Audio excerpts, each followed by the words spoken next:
Media sosial ramai membahas tangkapan layar ambulans yang ditilang ETLE karena melanggar lampu merah dan masuk jalur Transjakarta saat mengantar pasien darurat. Akibatnya, banyak sopir ambulans kini memilih berhenti di lampu merah meski dalam situasi yang mendesak untuk menghindari tilang. Contohnya dialami Febrian, sopir ambulans di Tangerang yang nomor polisinya diblokir karena tertangkap ETLE saat membawa pasien kritis tanpa sabuk pengaman. Menanggapi hal ini, AKBP Ojo Ruslani, Kasubdit Gakum Ditlantas Polda Metro Jaya menjelaskan bahwa sopir ambulans bisa mengajukan keberatan tilang melalui website ETLE, kantor Samsat, atau Subdit Gakum. Ia menegaskan bahwa ambulans termasuk kendaraan prioritas yang boleh mengabaikan lampu merah dalam keadaan darurat.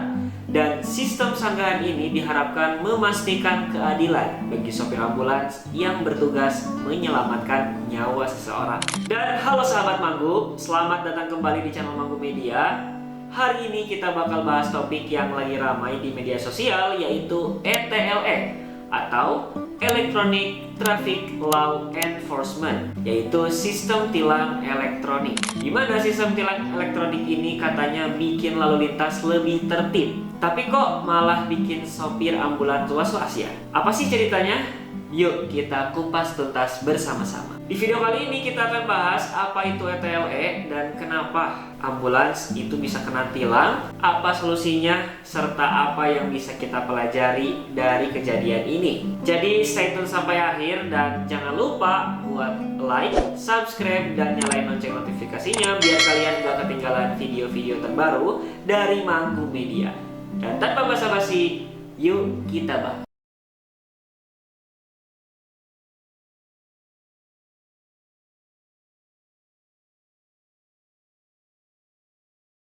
ETLE adalah sistem tilang elektronik yang dikembangkan Polri untuk menegakkan hukum lalu lintas tanpa interaksi secara langsung. Menggunakan kamera CCTV, teknologi AI, dan pengenalan plat nomor otomatis, ETLE bisa deteksi pelanggaran seperti menerobos lampu merah, ngebut, atau masuk jalur busway. Keren kan?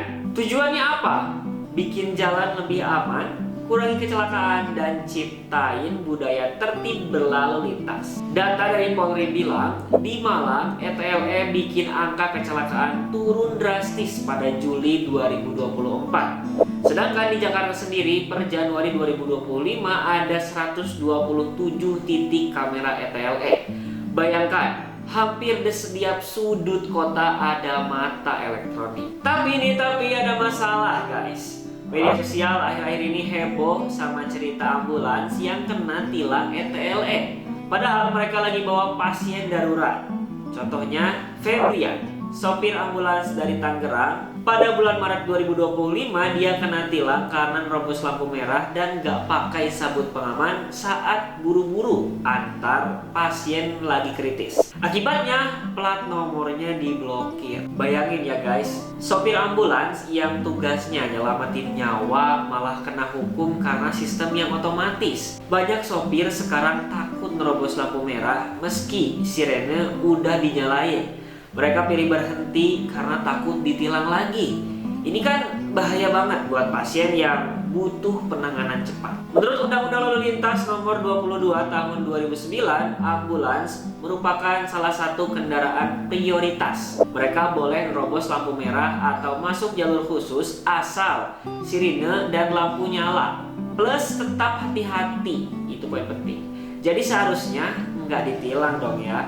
Nah ternyata ada solusinya guys. Polda Metro Jaya bilang sopir ambulans bisa ajukan sanggahan kalau kena tilang.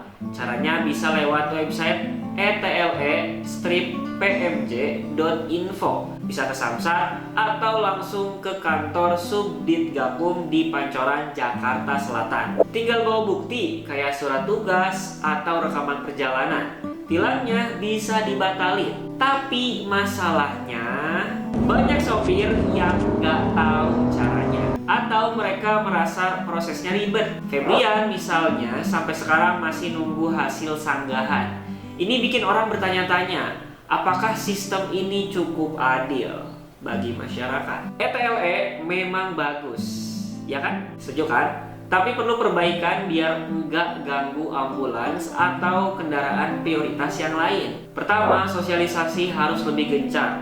Sopir ambulans harus tahu mereka punya hak prioritas dan cara sanggah tilang. Kedua, teknologi ETLE bisa ditingkatin lagi. Misalnya bikin sistem yang kenalin ambulans otomatis, jadi nggak nilang sembarangan. Terus, rumah sakit dan polisi bisa kerjasama lebih erat lagi. Misalnya, mastiin semua ambulans punya dokumentasi tugas darurat yang gampang buat diverifikasi.